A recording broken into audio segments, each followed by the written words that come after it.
Did you watch the blackout last night? The American blackout last night. It was called the NBA draft. And once again, American-born black basketball players took a back seat in the NBA draft. You heard no real discussion of it. You won't hear any real discussion of it other than right here at Fearless. I'm going to connect the dots. And guess what? It's all related to the matriarchy. The reason why American black men are losing their grip on basketball, the matriarchy. I'll explain.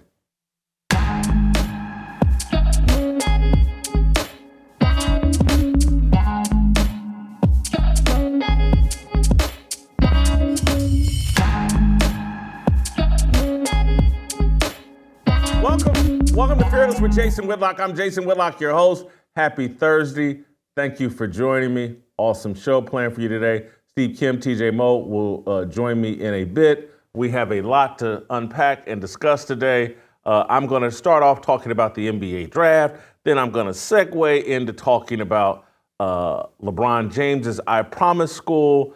And then I'm going to bring TJ and Steve Kim in and help them or allow them to elaborate on what I unpack for you in the first half of this show. All of it is going to be told through the lens of why the nuclear family matters, why the patriarchy must be restored if we're ever going to return to sanity, and if we ever want to see black boys, white boys, if we want to see them developed in a proper society, the patriarchy must rule again. And you can see all of this through the sports world, through the lens of sports. You could see it last night in the NBA draft. Give me a second, and I'll start connecting the dots. I just want to whet your appetite for the discussion that's coming, and I think I've done that. But, hey, I want to remind you guys, if you want to see some extra Fearless content, content with great discussions about things that, you're probably not supposed to talk about, you got to be a Blaze TV subscriber. Go to blazetv.com/fearless. Use the promo code fearless, and you can save $20 on your yearly subscription. And then you get access to, the kind of stuff, the kind of content that you can't get anywhere else. Did y'all see Tucker Carlson melt that Australian female liberal reporter? I'm going to talk about it on Extra Fearless. I'm going to connect those dots for you, but you got to be a Blaze TV subscriber, so make sure you get your subscription. Also, today, I want to start by thanking our great friends at Good Ranchers.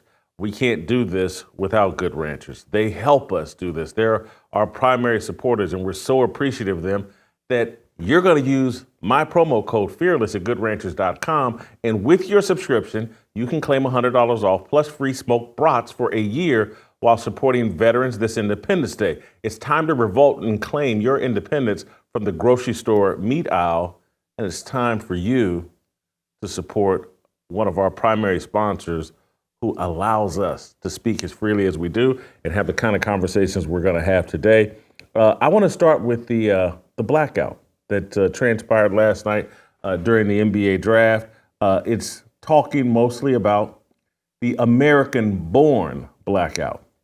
I think maybe 2 of the last 3 years, the last 2 years, the number 1 picks have been from France. I saw something where maybe 3 of the last 4 years, they've either been the number 1 pick or the 2nd overall pick in the draft. Now, these are dark-skinned people from France, but these American-born black players that have dominated the NBA, they're no longer dominating the NBA, and you can see it on draft night. The top 2 picks last night, 2 guys from France. I'm not even going to attempt to name them. I don't know them. I don't care about them. I don't care about Wembanyama, the 7'4" guy that plays for San Antonio. They're turning the NBA into this globalist basketball game. Do you love it? Do you like it? Nikola Jokic, Luka Doncic? Do you love Giannis Antetokounmpo? Do you love all the foreigners that have taken over the NBA? Why is that?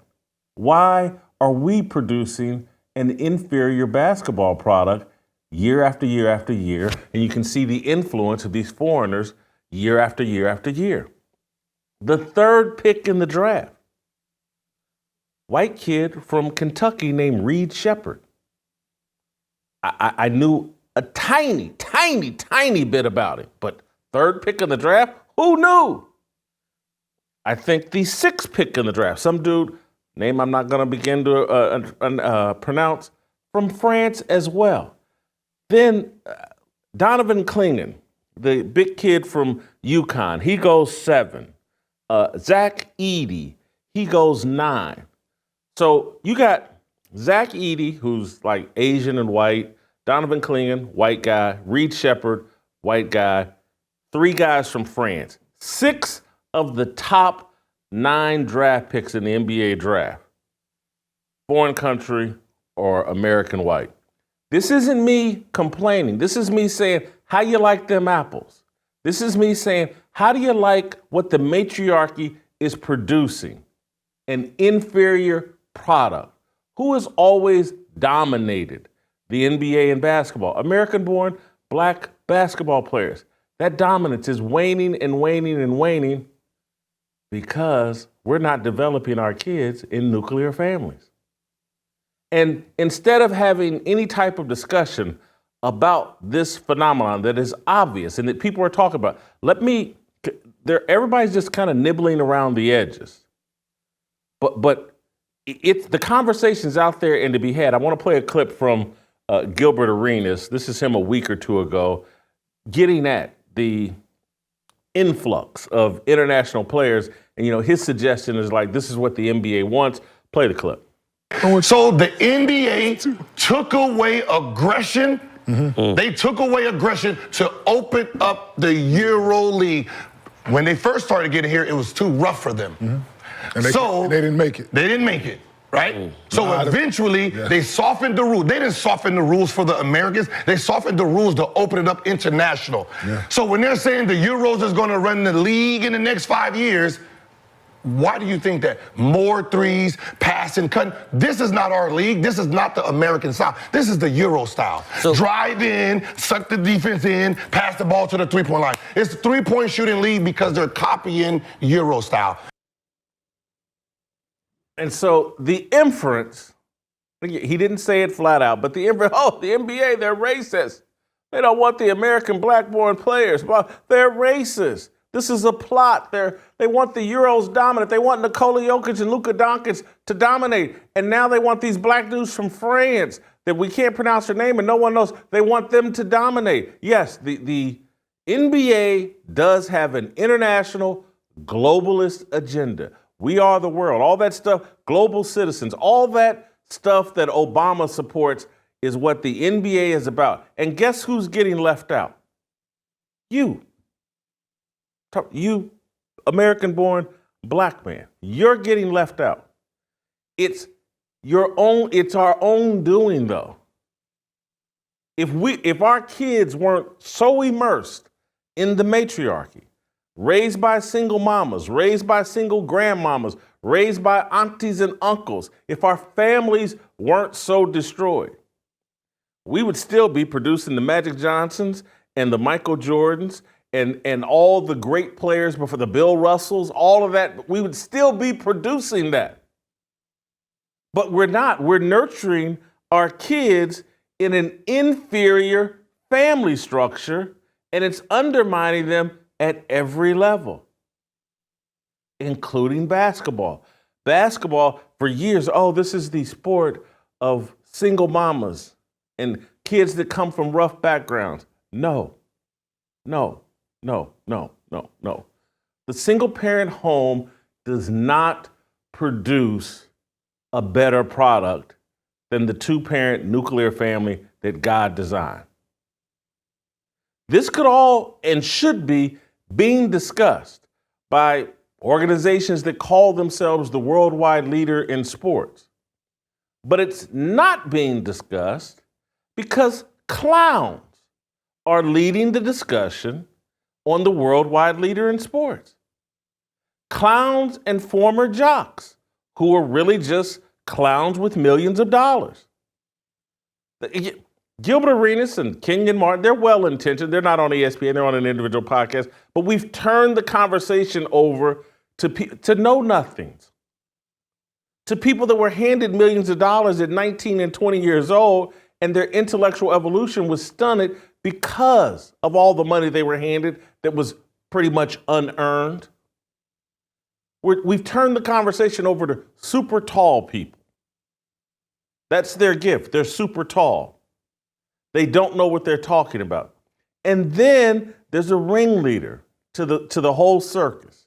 His name's Stephen A. Smith. I know you think I got some personal thing with Stephen A. Smith, but I'm just trying to explain to you how the clown show works and why we have a foolish, diminished conversation where people are misinformed and never talk about what's really going on, what's really undermining the marginalized people of color that everyone's so concerned about. I want to play you, this is Stephen A. Smith's analysis as the Los Angeles Lakers draft Dalton Knecht from Tennessee. Listen to Stephen A. Listen to the worldwide leader and how they present it and this whole clown show they put on last night.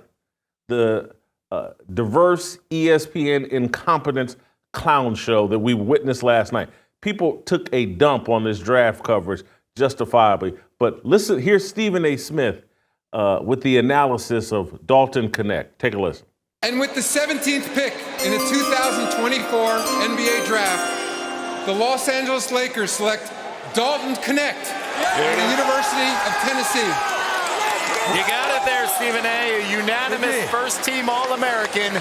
A shooter is going to LA. I'm worried for Lakers fans. I'm worried for Lakers fans. I'm worried. President of NBA basketball operations. I am worried if I'm a Laker right fan. now. You're daggone right. That's what you needed to do. That's right. You're JJ Redick, okay? That's what you want. You know how important you is. LeBron James is going to get you open shots. Anthony Davis kicks it out to somebody. He don't need bricklayers. They don't need construction workers. They need a shooter. This is Knecht. I love the name, by the way. Knecht. That's what he brings to the table. I think this is the pick you were supposed to get. Way to go, Lakers. Way to go. Gosh. That's what you needed to do. I am very afraid for Laker Nation. Oh, stop it, man. I'm Come on, scared. man. I feel awful for them. Really? So bad. Seriously? Yeah. They should be Seriously? celebration. They should be concerned. Rob Pelinka They should be concerned. shaking hands there with JJ. Way to Talk go. to them before the pick. Way to go, Rob Pelinka. Way to go, JJ. We're talking about a young man that received no division. Way to go, ESPN. Way to go. You gave us the clown coverage we've all been looking for, ESPN. This is clown. This is clown. The worldwide leader in sports, what they put on last night was a clown show. Everybody, we got the bearded ladies. We got everybody involved, from Monica McNutt to Andrea Carter to Stephen A. Clown. It was the worst draft coverage we've ever seen. Way to go, ESPN. Way to go. Good job, Jimmy Pitaro. I know that you are, Whitlock he's jealous. They're going to pay Stephen A. $18, $20 million a year. It's not jealousy. It's clowns have always been paid well. People that put on the minstrel show actors were getting paid big money in the 1910s, 1920s, and now that black people get to star in their own minstrel show, we're all good with it. But that's what this is. This is diverse ESPN incompetence. Did you see? People struggled not to call it out. I mean, because this is what happens. Go back to what we talked about yesterday when I talked about they removed merit and standards. Look at how many just like technical mistakes ESPN had. I just pulled a couple of them that awful announcing pointed out, but they couldn't pronounce names right. They showed Dalton Knecht, and put a black guy on screen. Play the clip. This high-level shooter is a unanimous All-American first-team selection, Dalton Connect.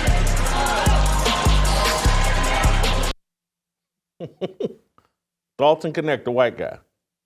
They're showing you the guy from France. This is ESPN. This Reed Shepard, third pick in the draft. His dad's name is Jeff, not John. Play the clip. Be in this position.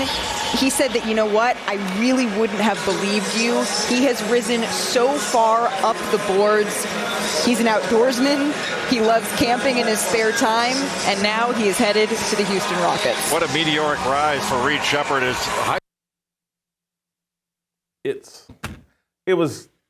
People were critical, and I give them credit, but no one wants to connect the dots that ESPN is intentionally putting on a clown show.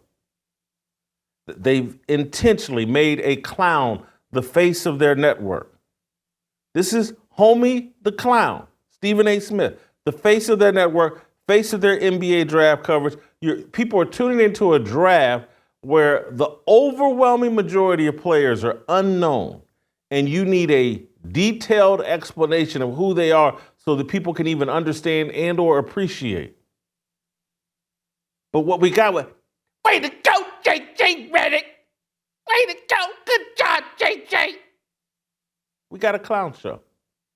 Instead of legitimate analysis, legitimate explanation, legitimate coverage. You're going to think I'm going too far, but I just want you to understand, and this, because all of this connects. This promotion of inferior products, clownish, buffoonish people as the face of a television network. The disappearance of Black American basketball players from dominating basketball. It's all a byproduct of the broken family.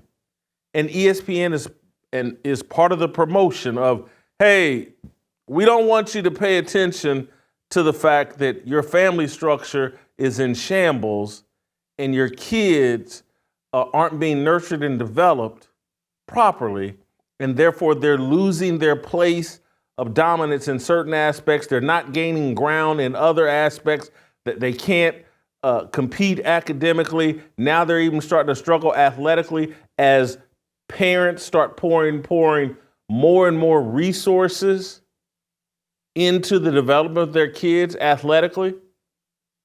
There's so much money to be made now in professional sports that these two-parent suburban homes, they're like, hey, I'll drive my kid, I'll fly my kid to any camp, I'll coach this team, I'll pay for this special training, I'll do this, that, and another. And guess what? Who can't afford to do that? The single parent kid. And so they'll never tell you that, like, hey man, it's this destroyed family that's holding you back. There's not some white boogeyman holding you back. It's your destroyed family. They won't tell you that. And then they'll get people like Stephen A. Smith. Again, he's the star of the clown show, and they've created a narrative around him. I'm connecting all the dots. If you go, why I've been critical of Stephen A. and his book and this false narrative they've created about him, I tried to explain to y'all in this book. It's like, wow, look at Stephen A. taking this dump on his father. In his book, he takes all kinds of shots at his father, pulls his pants down and just takes a dump on his father. And I told you all, go look back 15, 20 years ago at stories that were written about Stephen A. Smith and how he talked about his dad then. There was none of this taking a dump on Stephen A.'s father 15, 20 years ago. All you heard about was his dad almost was a professional baseball player, and you heard about how they were relatively close. He fast forward to 2022, 2023, 2024. Now his father's one of the worst people on the planet. He's a good for nothing. He, played no role in Stephen A. Smith's success. Stephen A. basically pretends like he was raised by a single mama. Like there was no daddy in his home. Or if his daddy was in the home, he was a worthless piece of doo-doo. That's to promote the narrative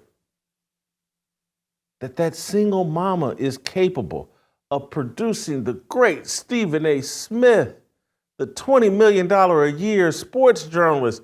A single mama did that. His daddy was worthless.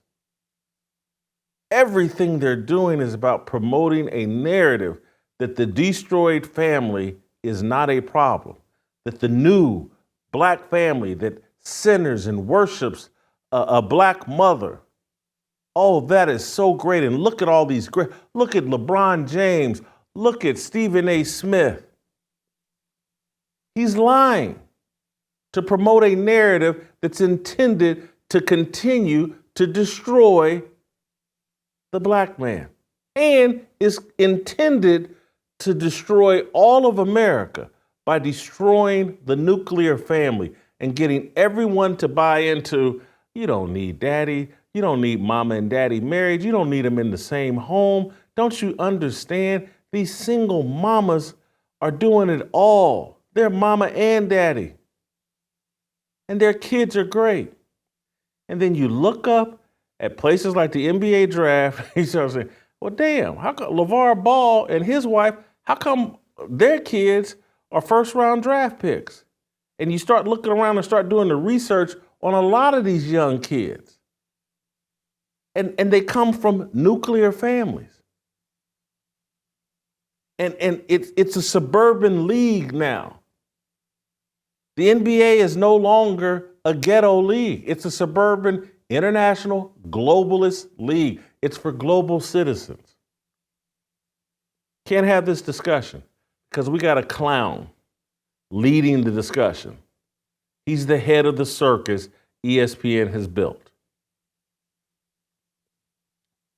I'm going to talk about our purpose here for a second. Then I'm going to come back and connect what's going on at LeBron James's I Promise School to this entire discussion. Stick with me. How many of you love puppies? They're so sweet and cuddly. What's not to love? But can you imagine pulling puppies out of their mother's womb? Oh, the outrage that would ensue. So why are puppies more protected than babies? Preborn is the nation's leader in protecting the life of unborn children. By introducing babies to their mothers through ultrasound, a baby's chance of life more than doubles. That's why Preborn and their network of clinics offer free ultrasounds to women with unplanned pregnancies in the highest abortion areas in the country. Through their good work, Preborn rescues 200 babies every day, and they don't stop there. They are a ministry of compassion, loving women and babies, offering assistance for up to 2 years. If you consider yourself pro-life, it's time for you to help the good work of Preborn. One ultrasound is just $28. $140 helps to rescue 5 babies' lives. Every baby deserves a chance at life. Please donate your best gift today. Just dial pound 250, say the keyword baby. That's pound 250, keyword baby. Or visit preborn.com/fearless. That's preborn.com/fearless. I want to circle back to, or want to bring LeBron James and his I Promise School into this conversation. And something happened over social media this week where people started promoting a meme or a billboard that talks about since 2018, no one at LeBron James's I Promise School in Akron has passed the Ohio math efficiency test. No one's meeting those test scores and grades. And it's really an old story. I don't know why it rebubbled up this week and people started reacting to it again. It's an old story, but it's a factual and illuminating story. It should help you understand that there's no amount of celebrity or money that can be poured into kids that's going to undo the harm done by the destruction of family. LeBron James's I Promise School started out, and again, calling it LeBron James' school or whatever, that's more of a marketing deal. LeBron and his charity organization, I think, gave $1 million or $2 million, but the state of Ohio is paying for most of it. And LeBron, it's intended to, it's providing meals. It's supposed to be standing in the gap and filling in all the cracks that trip kids up. They feed them. LeBron gives them tennis shoes. LeBron, shows up there and is inspirational and all this extra. They're doing extra stuff for the kid's family and all this other stuff. It's not working. It's not, and it never was going to work. You cannot fix spiritual problems with money. LeBron's tennis shoes, LeBron's fame, LeBron pretending to care about those kids isn't going to fix the hole in their heart and the gigantic, enormous hole in their nurturing and developing process. The only thing that will fix our broken kids is daddy and mama in the home together, nurturing and developing those kids. And they can be in a 700 square foot apartment. It can be in a 2,500 square foot home. But mama and daddy in the home is how you correct what's wrong with kids. All these government programs and if they just had more access to money, if we just had a community center where they could play basketball at night, the shootings would all stop, the SAT scores would skyrocket. Oh, if they could just had a community center where they could play PlayStation. It's all garbage. Kids need one thing, an intact family. That's how you produce superior kids in any, whether it's academically or athletically. They need family. I tweeted about what's going on with LeBron James' school, and some guy or girl or someone, or maybe I responded to their tweet. Yeah, I think a guy named Steph, or I don't know, guy or girl, Steph tweeted out something. The only way for LeBron's I Promise School to benefit those children is for it to be a full-on boarding school. Those children need to be taken away from their parents, out of those environments and away from their communities. All the resources invested in them go down the drain as soon as they go back home. Oh, when I read this, I was like, oh my God. Oh, I'm sure this person's well-intentioned. I'm sure, but he's been so brainwashed that somehow he thinks pulling kids away from their parents is somehow going to fix something, when actually what we need to be doing is rebuilding their families and investing in their families. I tweeted to the guy, hey, brother, you've reached the wrong conclusion. The only solution is investment in the nuclear family structure. Families and parents must be rebuilt to restore our children. Children built in the matriarchy will not be healed by the state. God gave daddy and mama that responsibility. His word is final. I say that, and those of you that follow the show, follow my work, perhaps you've heard me make this point before, but it's just a piece of history that everyone has seemed to have forgotten. Or maybe we've been baited into not paying attention to this piece of history. But in the 1960s, the mid-1960s, we reached a inflection point, a pivot point. And Lyndon Baines Johnson was president. And we had a decision to make. Hey, they commissioned a study by Daniel Patrick Moynihan, who worked for LBJ and had a political career of his own. He did something called the Moynihan Report.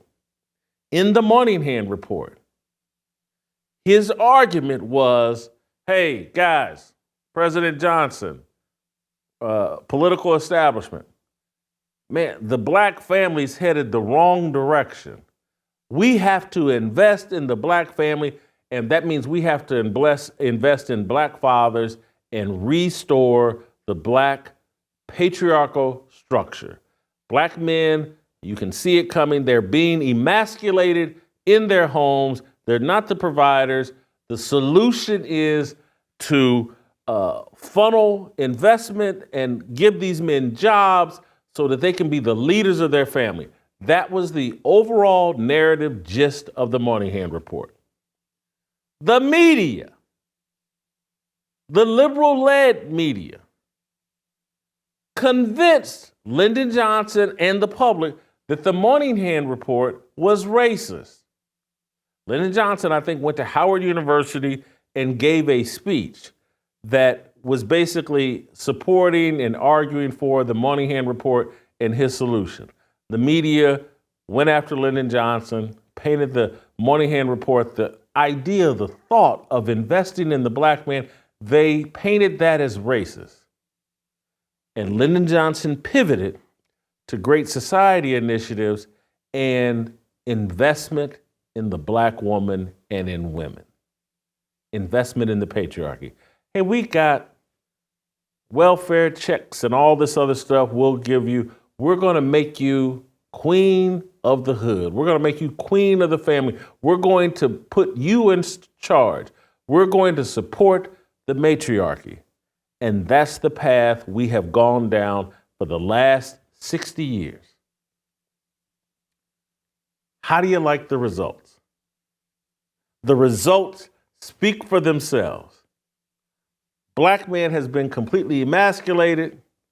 His children, his seed, out of control, failing in every endeavor, not making up ground academically, actually losing ground athletically. Talking about American black men, losing ground. The matriarchy does not work. We keep investing in it. We keep saying, oh, we just build stronger black women, things are going to be better. And I don't blame women for saying, yeah, build it around us. We got this. They're delusional. They're ignorant. They're detached from the Bible. They hate men, or they don't believe in male leadership. They love their autonomy and freedom. And at the end of the day, they don't care about their children. And I know that's a harsh statement. It's a very harsh statement. But it's factual. Because the facts are in, the results are in. It's everywhere.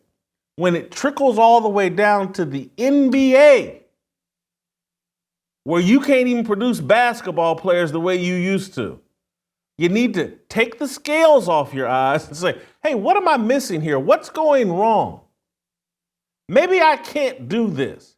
Because if my kids are failing academically at the same rate or at a worse rate than 50, 60 years ago, and now I'm losing ground even in the athletic sphere, at some point you would have to look up and say, damn, I'm failing my kids. I'm doing well. I get to go pretend to be a Supreme Court justice and can't say what a woman is.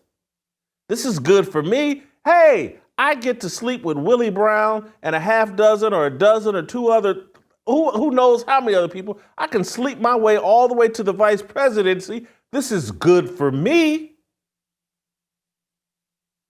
You can buy into all of that, but is it good for your children? Are your eyes open? Can you see what's going on with your children?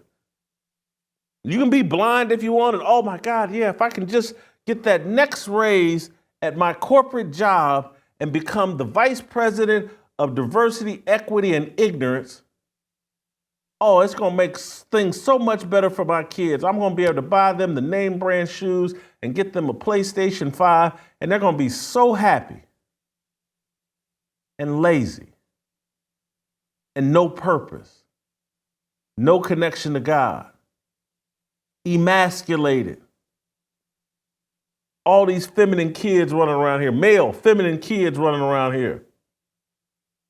Because there's no daddy in the home, and the whole culture is matriarchal. I'm just sorry. You don't care about your kids. And I'm not saying that black men do care. Because clearly, if we did, we would put our foot in the ground and say, hey, no more of this. None of this. I'm not going to be led around by my penis. I'm not going to let some woman control me by controlling my penis. She can't have it. She's unworthy of it. She's a nut job who would much rather or would prefer to abort my seed than properly nurture it by letting me be the head of this household. Hate me if you want, but the facts are all sitting out there. LeBron James pouring money into I Promise School. LeBron James can't make no promises. God makes promises. God delivers on his promises. LeBron, this school is a marketing scam for LeBron James. He's pretending that he cares and he's going to do something. The state of Ohio is pretending that they care and they're going to do something. Until people are willing to stand up and say, you know what? This Moynihan guy in 1964 spelled it all out. We got to restore the family. We got to make the black man the head of his household again. We got to make man the head of his household. Let's take the race out of it because, as I told you multiple times on this show, we're just the lab rats. We're just first. They're doing this to your family as well. And I know many of you know that. You're not in disagreement. But anyway, those are the dots I wanted to connect from the NBA draft. You can turn back on ESPN and Stephen A. Smith. Good job, JJ. You can watch that clown show. You can watch him take a dump on his daddy to promote a narrative. It's not the truth. Or you can continue to watch this show and hopefully be inspired to restore the family. It's the only thing that'll fix anything. I'm going to bring TJ Moe and Steve Kim into this conversation. Before I do that, I want to make sure you're getting your fruits and vegetables in your diet. It's important for maintaining a healthy diet. It's also a little bit difficult, particularly for those of us that are busy. The average person doesn't even eat half the recommended servings of fruits and vegetables that they need. There's a huge nutrition gap. Inflation makes it even harder to do. That's why Balance of Nature provides an on-the-go solution, and they haven't raised their prices for 10 years. Their proprietary blend of 31 fruits and vegetables comes in easy-to-swallow capsules and will give your body so much of the nourishment it needs. Imagine trying to eat 31 different kinds of produce in a single day. Well, that's what you're getting with Balance of Nature fruits and veggies. When you go to balanceofnature.com, you'll get 35% off plus a free fiber and spice supplement with your first order as a preferred customer by using the discount code FEARLESS. You'll save a ton of money while getting the fruits and vegetables you need in your diet. Make a splash into summer with Balance of Nature supplements. Go to balanceofnature.com and sign up as a new preferred customer. Use the promo code FEARLESS to get 35% off your first order, plus a free fiber and spice supplement. Hurry, this offer is only available while supplies last. Steve Kim, TJ Moe, next.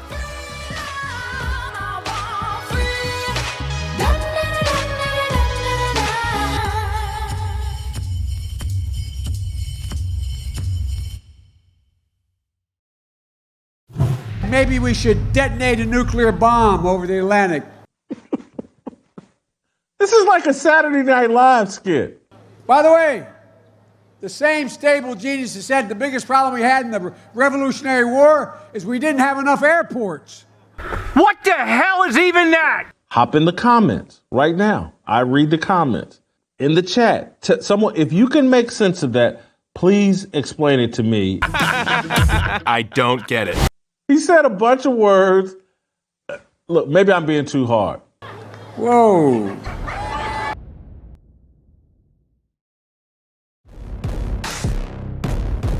Welcome back to Beef. As I walk you through my top 50 media beefs of all time. Yeah, I'm an equal opportunity beefer. It's like, Randy, are you asleep at the wheel? Big lips are in style. I'd love to squash this beef. I mean, I was not real happy at all. I was less than thrilled. I was displeased. And now we have beef. Guys, have I told you about this great device I've been using to help my weight loss journey? Lumen. It's the world's first handheld metabolic coach. It's a device that measures your metabolism through your breath.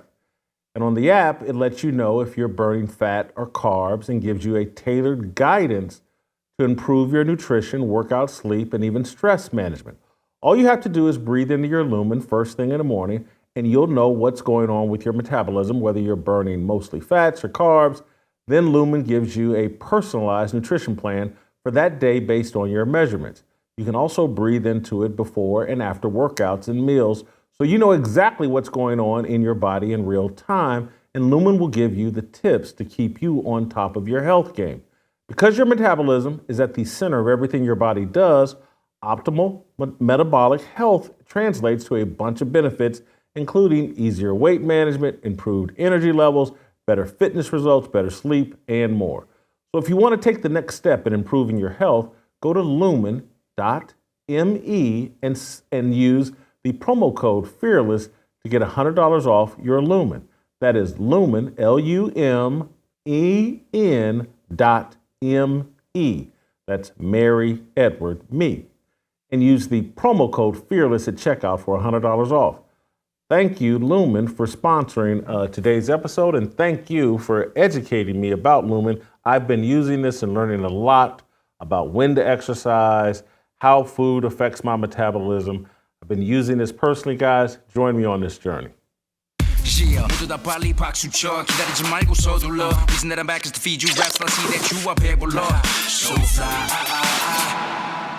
All right, welcome back. Steve Kim joining us from Los Angeles, TJ Moe in studio.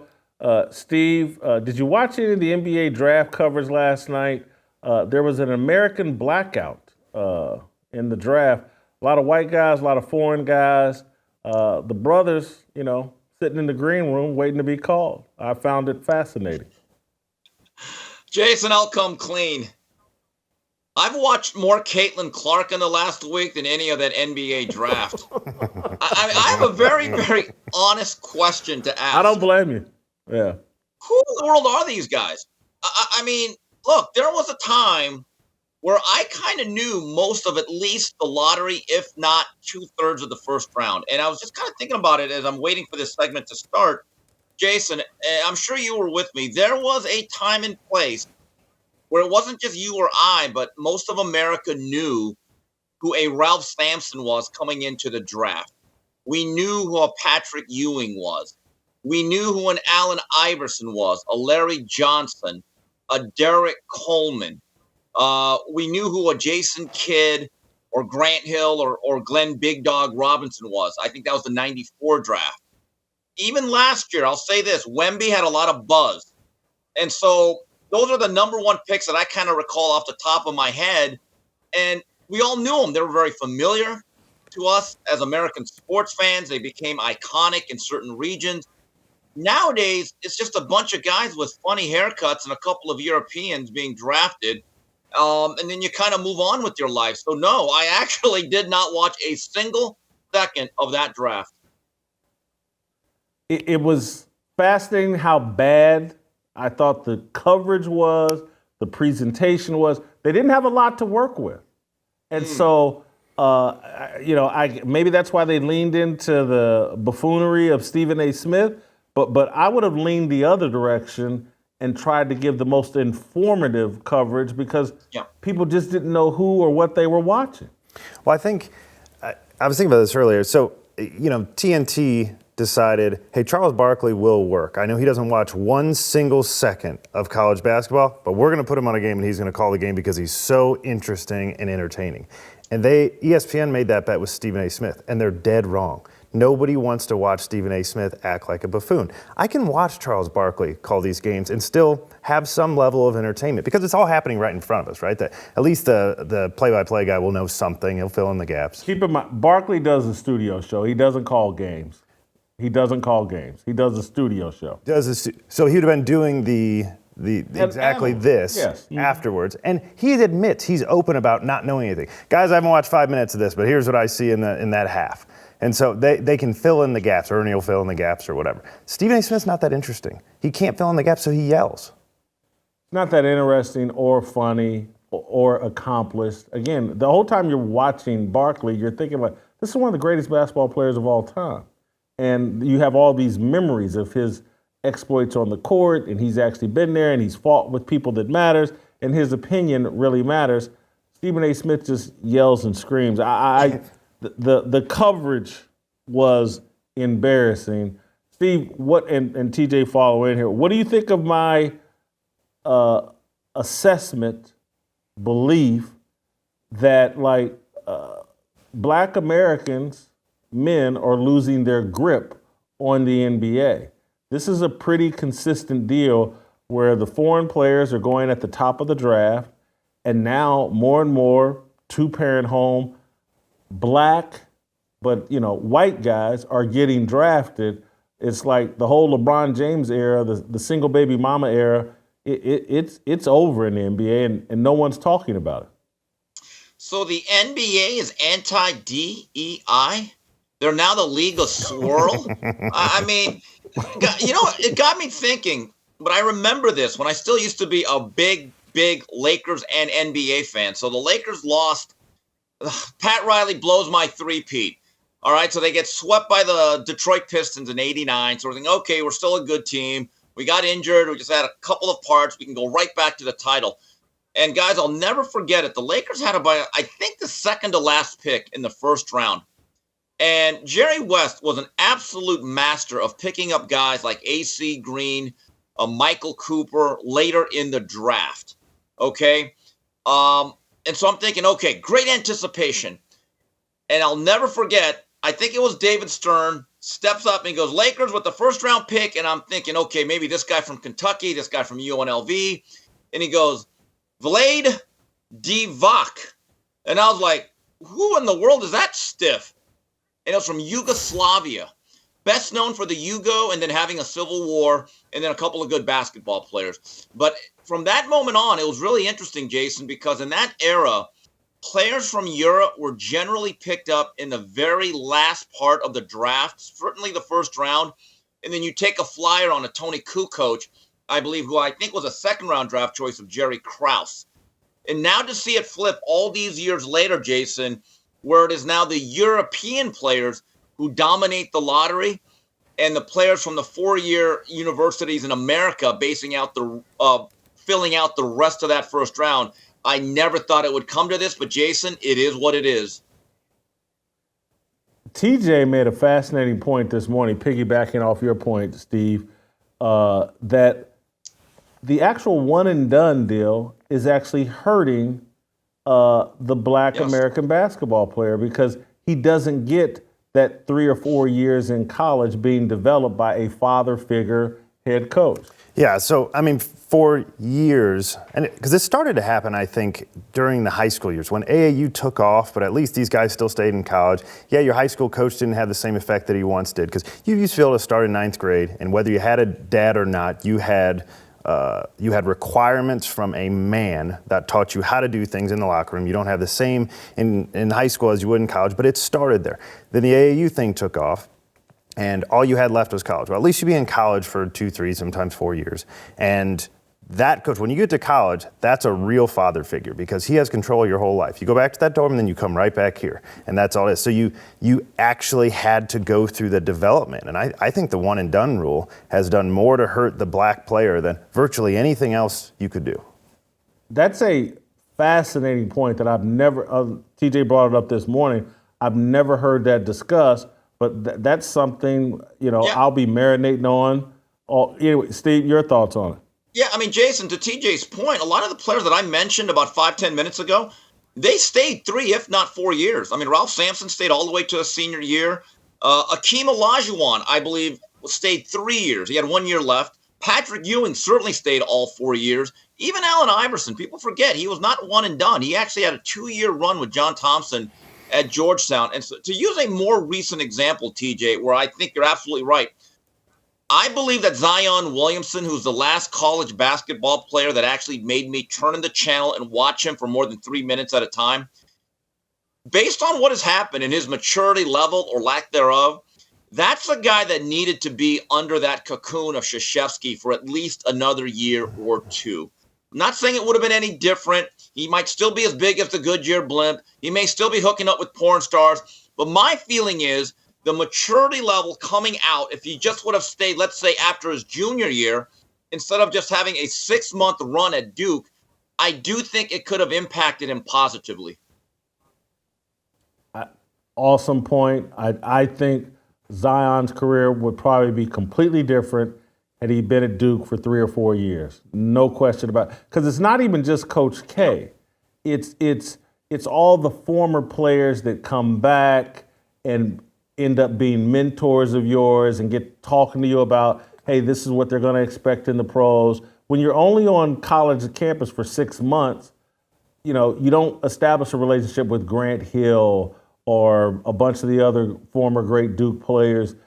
It's not just Coach K you're denied. It's the institutional knowledge. Take Miami Hurricane football players that get to spend time with Ed Reed and Ray Lewis and Michael Irvin and blah, blah, and they get to, hey, this is how we do things in Miami, and this is what we do when we get to the pros. Mm-hmm. All that stuff matters. And the system. I mean, you become a man just by having to live through a rigorous system of, we wake up at 5 a.m. and we go to the weight room. No matter what, this is what we do every single day. You don't have to do that in high school. You could just, whether it's football or basketball or whatever you're doing, you could be the best player. And there's a lot of dudes that I played with and against that never showed up in the weight room, and they could still be the best player in high school. So you don't have to go through, going through and actually having the responsibility of going to class to demonstrate that you can accomplish things and juggle multiple things in your life.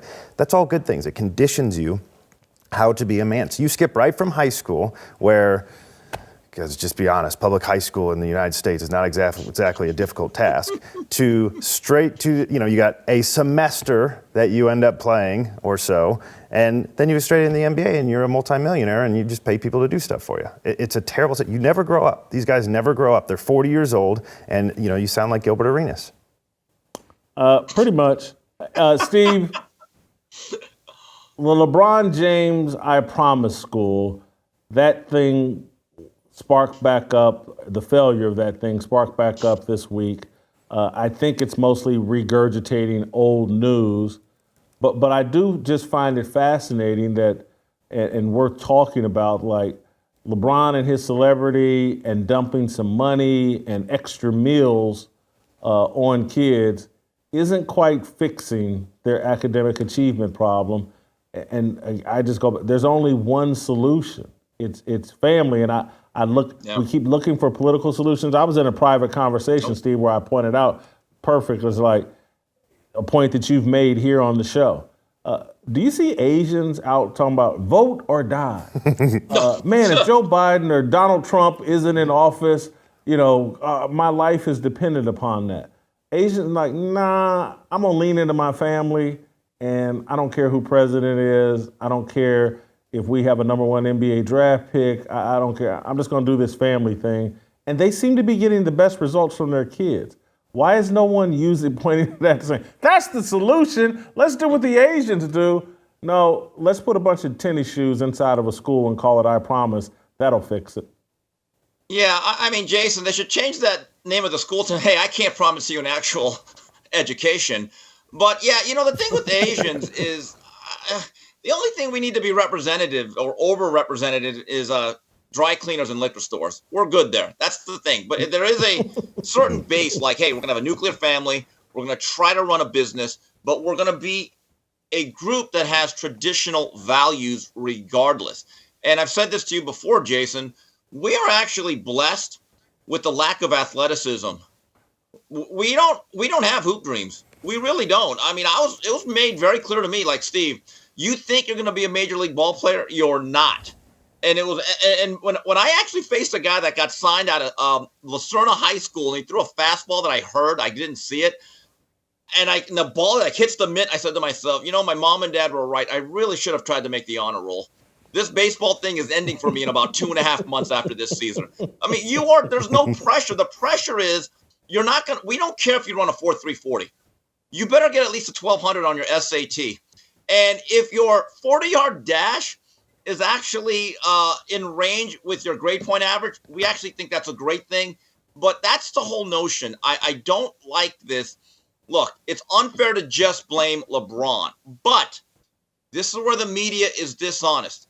They were more than willing to give LeBron all this credit for quote unquote building or funding a school, right? They gave him all the credit for that, but then all of a sudden, they won't give him any of the accountability for what is taking place. Now, to be fair, Jason, you're right. Until you fix that nuclear family and the overall culture and the mindset, and also what is your purpose in life. And Charles Barkley said this 30 years ago at various things, and it turned into a commercial. We cannot just think we're going to be a rapper or an athlete and then have no fallback plan. This is all interconnected. And this is where I really do think it's contemptible what that former NFL writer's trying to force. Well, our newsroom is all white. There's not enough representation. And I'm thinking to myself, hey, buddy, you literally have school districts where nobody is reading or writing at the high school or grade equivalency. So, it's just terrible, terrible priorities and a lack of real blunt honesty. You just gave some blunt honesty that I'm just going to connect the dots. Most people got the dots. But again, so if you go back and say, well, hold on, man, in 8th grade, none of the kids at this school were reading or writing at 8th grade level. And you think when it gets to the highest level of sports journalism, that demographic should be represented at 13 or 20%, when were they represented at that level in 8th grade, 9th grade, 10th grade? Were they achieving at that level at any point that says, these guys are going to make it to the top of sports journalism? It's no different than what I've said about coaching. Who's at the starting line? Who are the guys applying to be graduate assistants, qualified to be graduate assistants at the starting line? Everybody wants to talk about the finish line. No one wants to talk about the starting line. And so if you want to be a journalist, you better make sure you can read at an appropriate level in 2nd grade, 3rd grade, 4th grade, and all the way through, or you're less likely to be a journalist. You can try to play catch up, but it's not easy. To your point about the Asians, the only Asian I've ever heard have real conversation about politics ever is Andrew Yang. Yeah. And everybody thought it was a little bit weird when he was standing up there. They're like, Asians like politics? Most Asians have a hard line. They don't want to talk to you about politics. Maybe I'm wrong about that, but that is my experience, where they're like, hey, that's private. It's got nothing really to do with us. We're going to go about our own business. And they also, I've never heard them making an argument that they should be more represented in politics because it's not that important to them. And yet we have, white people are just as guilty as black people. So I would say that white and black races both spend all day saying, we need to get more people in there and we need to vote for people that look like us. Like that's going to help us at all. What has the additional representation for black people done in American politics? Justice for TT. Yes. Justice for TT. I would argue that because they're on the wrong side of politics, adding more black people into politics has been a huge negative. If you had more Ben Carsons of the world, it'd be a huge positive, which tells you it's all about values. And this is the problem with the Democratic Party, and the black people believe this nonsense by and large, is that they think, more education will fix all of our failed values. And all the problems that we have here, let's throw more money into it. That's this LeBron James I Promise school. He's worth $1 billion, and he put, his foundation put X amount of dollars into it. Good, we finally have more money. And now they're saying it's underfunded because people can't read. It's like, you can put all the funding in the world somewhere. And if you don't have a family structure and a set of values that is interested in learning, like the Asian community does, then you're not going to see those results. TJ. And as Steve said, starting our own business. Go ahead. TJ, to your point about the funding, and I always hear this, we need more resources. There's actually been studies that a lot of these schools that are failing at an alarming rate are actually funded very well. This whole notion that somehow it is the rich white suburban school getting all of the tax money, that is something that is not true. Many of these schools in situations like Baltimore, I've seen videos and documentaries on it. They are funded very properly. But when you do not, I know a teacher that watches this show. He's a very good friend of mine. He's in boxing media. Shout out to him. I don't want to say his name or get in trouble. But he tells me the frustrations that he goes through on a daily basis teaching in New York City. Okay. And he said, and I asked him one day, we were joking around because I knew it was a rhetorical question. Do you ever have any two parents come in and talk about their child's academic progress for student teacher night? And he just kind of laughed like, right, never. I mean, that right there. And by the way, I want to make one last point. Look at the job that King Randall is doing on his own. This young man is a go-getter. He has to raise his own money. He has to do his own fundraising, yet the system is against him. But every time I see something on him on Twitter, he is teaching proper, basic, fundamental life skills, and his kids seem to be very well behaved. And here's the part that just grinds my gears. He gets no support from the infrastructure of the black political party, and he also gets no help from the mainstream media. In fact, they worked against him for whatever reason. I want one more topic. I want to talk about JJ Redick and these emails. Before I do, guys, I want to tell you, today is debate night. Joe Biden versus Donald Trump. What is this, the 46th and hopefully 47th president, or the 45th and 46th president up against each other? Blaze TV, we've got some special coverage starting just around the corner at 7:30 p.m. Eastern, debate night. Blaze TV and YouTube, you can watch it on Blaze TV and YouTube. We've assembled a brilliant team of political minds to guide you through this debate tonight. Join us for uncensored debate analysis, the stuff you need to hear before hitting the voting booth. It's not the tired, pre-approved talking points from talking heads that legacy media shoves in your face. Listen, our hosts, we disagree. You're going to see some good disagreement and conversation tonight. Debate night, join us here at Blaze TV. Go to blazetv.com/debate. Use the promo code DEBATE for $30 off your annual subscription so you can get exclusive access to our live chats and the conversation between our hosts tonight. We're going to fact check everything, uncensored analysis. Go to blazetv.com/debate. Use the promo code DEBATE for $30 off so you can watch our debate coverage starting just around the corner at 7:30 p.m. Eastern Time. Steve, and TJ, I want to circle back to JJ Redick. This story won't go away. The latest update is someone's got access to an email. JJ, 15, 18 years ago, was in a dispute with a lady he was dating named Vanessa Lopez, and he tried to get her to sign some sort of abortion agreement. I think if she got pregnant, she'd agree to have an abortion.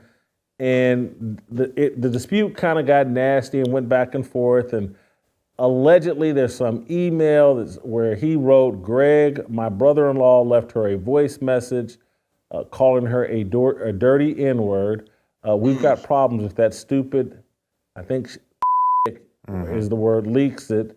What the F can we do?" This is some alleged email, JJ Redick. Of course, you have the lady that went to college with him that says he's the only person that called her the N-word to her face. Does this alleged email change your perception of whether what's her name? Halima Nash, I think is the woman that accused him of using the N-word. Does this change your point of view that perhaps she's not lying? I mean, I'm beginning to think that the old JJ Ridiculous went to David Duke University. Jeez, by the way, with this whole situation so as an NBA player trying to get someone to get an abortion, does that make him an honorary brother? I kid. All right, here's the thing I don't like about this. This is now becoming the racial version of Me Too. You have these allegations, you put them in your back pocket, and instead of having so much umbrage and outrage right then and nipping it in the bud, you almost hold it as a trump card. And then suddenly out of nowhere, you flash it. I'm sorry. Look, whether it happened or not, they'd have to prove it. And I think the burden of proof is on them. My view is this. The Lakers have made a hire. JJ Redick and the Laker organization should go on about their business. I am sick and tired of anybody holding these things in. And then when a position of power comes open to a man, they start taking shots at him like this. I find it despicable. JJ Redick is living proof that privilege cannot buy you integrity or character or a good set of values. Because this story, by the way, it came out in 2013. Deadspin had this quite a while ago. It's all coming up now because you're looking to figure out what a jerk this guy has been. And so he actually impregnated this lady in May and then later concocted this contract that said, hey, I will fake a relationship with you for a year if you get this abortion. Okay, that actually reads it in the contract. And so they went and asked her, they said, what are your feelings about this and all that? And she actually went in forward and said, I'm being pressured to murder my child. She circled that. I'm being pressured to do all this. I feel uncomfortable. Went ahead. So this is when the guy's, this was 2007. He was still in college, I guess, at the time when he was doing all this. And I just can't figure out why you would want this person representing the Lakers. Have you been listening to the show this week? Yes. I told you why. This is no different than Bill. Corrupt people. This is a white dude, though, that has this background. This is mortifying. By the way, I will tell you that in the eyes of most people's hearts, they will tell you that saying the N-word is much worse than pressuring a woman to murder a baby. So we do have that. But I would think the Lakers, doing some background, probably knew about this. Yes, and that's why he's hireable. Again, you have to be corrupt and immoral to get these positions. Okay, you can be corrupt and immoral and also have some dirt that won't make the Lakers look so bad they may have to fire you next week. He's not getting fired. No. He's going to have to weather a storm. Jason. White guy saying the N-word is not a good look, particularly when you're a white guy that was unqualified to begin with. He was making people sign contracts to get abortions. He's in great standing. What are you talking about? We'll see, man. Tell you, it's as you pointed out, it's not going away. And if it doesn't go away, so he's got an email of him actually saying these things, and then he's been accused of saying them. You keep going. TJ, you're acting like he said someone had big lips. I mean, if that were in an email, and again, this isn't a black woman. This is a Hispanic woman, maybe, or something like that. This is the girl he was calling Vanessa Lopez. Yeah. She's a Hispanic woman. Yes. That's not black, and he didn't say she had big lips. I mean, do you understand? John Gruden went too far. Yeah. He said someone had rubbery lips. Yes. That's Michelin what tires. gets you fired. Yes. The N-word and all that. That's not. The guy's pro-abortion. He's on the team. He believes in murdering babies. He believes in child sacrifice. He's part of the team. We'll see. Jason, I'm telling you. Go ahead, Steve. Yeah, this story has shades of R. Kelly and a little bit of Ray Caruth. I'm not gonna lie to you. This is fascinating. Different thing. But I have a question. There's probably Jason. some Jeffrey Epstein in this too, but go ahead. Yeah, okay, you said it, not me. So I have a question there, Jason. Do you think all of this, what's happening, actually, and to your point, Jason, I think you might agree, this actually gives Redick some street cred in the locker room? Like, hey, you know what? This stiff white guy who's smug as can be, he's kind of like us. I mean, just think about it. I mean, NBA is not exactly a bastion of morals. No. There's no way all these black dudes in the locker room are cool with him using the N-word. I'm with you on Not that. a It's chance. the other part. No. It's the part with Miss Lopez. No. Let me ask you. Just think this through. Just honestly think it through. The black dudes at this point in 2024 that feign, oh my God, someone said the N-word. Do you honestly think they're coming from a real place? I don't think anybody's coming from a real place. Right. So yeah, it's just an act. It's just they don't care. You think LeBron James cares whether that's who he's in partnership with? That's who helped him get this job. You think LeBron James cares whether this guy used the N-word 20 years ago? No, I don't think LeBron does. I think all of these guys love to make an example, and this is all about their own virtue points, make an example out of the privileged white guy. Is there a more privileged white guy in America right now than JJ Redick? No. Steve, have you ever seen the movie Blood In, Blood Out? I'm familiar with it. It's a great gang movie. And Yes. it's an analogy for what blood in, blood out, man. This dude took the sacred oath, man. And I'm not joking, TJ. I'm not saying that to be funny. He's into child sacrifice. He's part of the group. He's corrupt. There's a reason why Bill Belichick is running around with his sugar baby publicly. It's an initiation. You got to be a part of the corrupt group. But most of these white guys, particularly the college-age white guys, have all either paid for an abortion or believe in abortion, and that's not stopped any of them. Morgan Wallen and his N-word, he's probably paid for some abortions, and that didn't stop anybody from trying to destroy him. Yeah, Morgan Wallen stands for all the wrong things. JJ's woke. Morgan Wallen is a redneck. Trust me, he runs around with a group of rednecks around, and I'm not saying that in any sort of derogatory way. I live down here in Nashville. I like rednecks. I'm not offended by them. TJ, what JJ Redick asked that Miss Lopez to do, that's probably been done by hundreds of NBA players. He got that playbook somewhere. I mean, he didn't just come up with that independent thought. That's probably in the NBA handbook for a lot of players. Hey, fellas, if you're not Clutch Sports may have written the contract. Yeah. Again. I'm not saying this is a problem. Right. What I'm saying is he has in writing, and now has a young woman in an era of believe all women. Like, you think Stephen A. is not going to, who already has a problem with JJ Redick, is not going to try to get him fired? Dude, whatever, and again, I'm speculating here. Whatever the Freemason organization, they're all in on it. It's just what degree. And so Stephen A. and JJ Redick may pretend like they don't like each other, but they're in the same organization. They're in the same group. That's what is playing out here. Bill Belichick just joined, and JJ Redick. It's Travis Kelce. Travis Kelce's out here. Hey, Bill Belichick's got it going on. I'm good for him with this little 23-year-old sugar baby that he's out publicly with. Travis, they're all in on it. See, I certainly don't know anything about the Freemason organization. Nobody's ever asked me to join it, so I can't tell you how that initiation goes. But I can tell you that the behavior by Travis Kelce is exactly what you expect out of a stupid 30-year-old who's just running around chasing women. And of course, yeah, good for you, Bill. Way to go. That's all that is said in every frat house in America, and those guys aren't Freemasons. So I have no idea JJ Redick's background. I think JJ Redick easily could be a, whatever he is, 40-year-old young guy now that has a history that we have spent the last 15 years destroying anyone who tiptoed up to that line. And again, I don't care what this guy did in college. So I do care about the abortion. I don't care what he said in college. I really don't. What you said to a young woman, maybe based on her word, I don't know. What you put in an email privately, I certainly do not care about. But I'm just telling you, there are people who at least pretend to care and love to. Go back to what we're talking about here.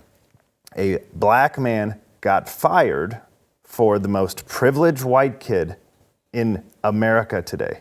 And this is a layup to get him fired. I would just be surprised if they don't take advantage of that. I'm repeating myself, but JJ Redick, the telltale signs, for no reason, he was on the #1 NBA broadcast team. He's unqualified for that job, and they gave it to him. And then they just turned around and now made him the head coach of one of the most prestigious franchises in all of sports. Unqualified. That to me, when I start saying, he must be in the club. How else is he getting these jobs if he's not in the club? There's no reason for him to be on the #1 broadcast team in the NBA. He hasn't earned it. There's no reason. He was given it. So why is he being installed? Now he's being installed as the head coach of the top franchise in the NBA. He's in the club. That's, again, Stephen A. Smith, completely unqualified for the jobs that he has. He's being installed. Part of the club. The truth doesn't matter. The reality, Stephen, again, just like yesterday, at some point I talked about the Wall Street Journal article with Stephen A. Smith, where they won't even address the obvious lies that he told. He's in the club. JJ's in the club. He maybe he's on the flight logs, but he's in the anyway. Steve, go ahead. Go look, ahead. It's like Studio. Yeah, it's like if you talk about being in the club, I think of Studio 54. And, you have those big bouncers and you got all these A-listers and all these other people, green flies trying to get in. And who really knows why some people are pointed at, say, you come in, you're good. Oh, no, not ever. And some of the most, I would say, nondescript people, for whatever reason, because of what they know, who they know, or whatever reason, they're allowed in. And you're thinking, why? Well, there's a reason. They're part of the club. So, yes, in many ways, this is like getting behind the velvet rope at the Studio 54. Have you seen the movie Eyes Wide Shut, Steve? No, I haven't. Tom Cruise movie. You seen Eyes Wide? You should watch it. You remind me of a very naive Tom Cruise. And then he gets his eyes wide open. He and his wife go to a party, and it's like, oh my, or he. I can't remember if he and his wife went or he went, but anyway, watch Eyes Wide Shut at all. Do you know how everybody is going to recognize how stupid they look complaining about Steve Nash getting a job and then having all of this come up with a guy less qualified than Steve Nash who came from a job that he also wasn't qualified for and everybody just being cool with it? We realize how stupid that looks.